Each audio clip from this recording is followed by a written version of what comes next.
Good afternoon, my name is Crystal Melendez and my company is here to propose you a project about strawberry jelly. For this I'm going to explain you some engineering aspects. First of all, I'm going to explain the fluid process joined with the material balance. The first step to do this, we made the reception. We are going to assume that we have an entry of 1,000 kilograms. After this, we make a selection. In the selection, we have always almost a 5% of loss because of damaged material. Third step is rinse, field, and depuled. Here we have two kinds of loss: 5% because of the rinse and 25% because of the depuled. And the fourth step is the scalding. Here, the only purpose of this is to make more softer the material. And here, finalize the process of raw material. At the end of the raw material process, we have an efficiency of 67%. Now we're going to go to a next step, that is the formulation. In the formulation, we add different ingredients that will give different aspects to our jelly. First, we have the sugar, that we add the 50% of the weight we had to give to the jelly the degrees breaks that it needs. Then we are going to add pectin, that the pectin gives the consistency of the jelly, and we are going to add the citric acid and the potassium sorbate that will regulate the pH. Then we have the cook part. In the cook part, 18% is lost in vapor and 2% is lost in weight. And after that, we have an efficiency in this process. We have an efficiency of 80%. Then we have the packing, the seal. Okay, about the energy balance.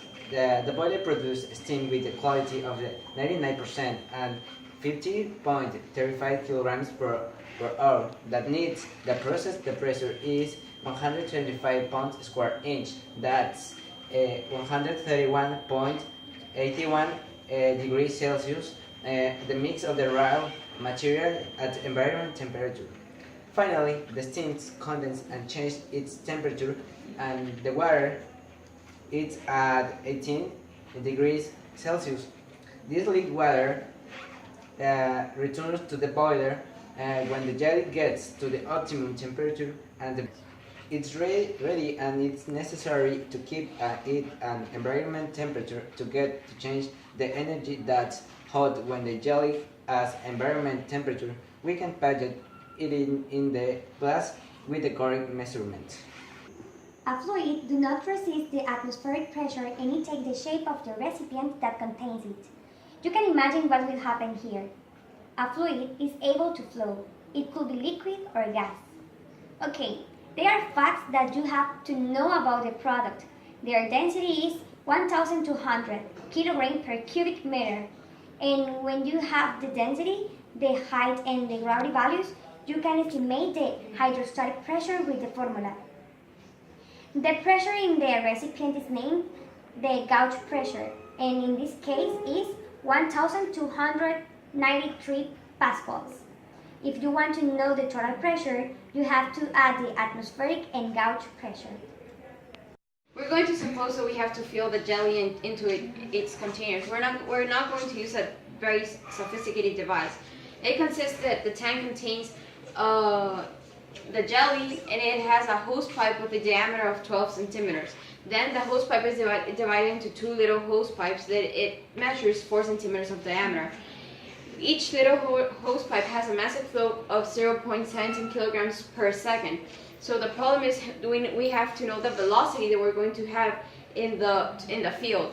And then we also need to know how many containers we're going to be able to fill in 20 minutes.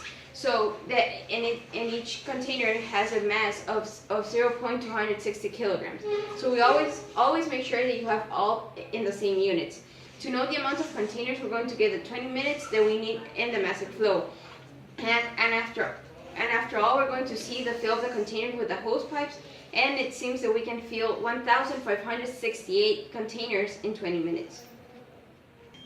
It is important to emphasize in the engineering advance that we have nowadays. And for this, I'm going to talk about two that are the most important ones. First is the pressure. pressure in the industry of the production of jelly, it's used in order to reduce the amount of temperature that we need in order to take the consistency that it needs. And the second advance that we are using nowadays, it's that we are using a constantly movement of the jelly in order to reduce the amount of ingredients that we are using in order to get the consistency of the jelly.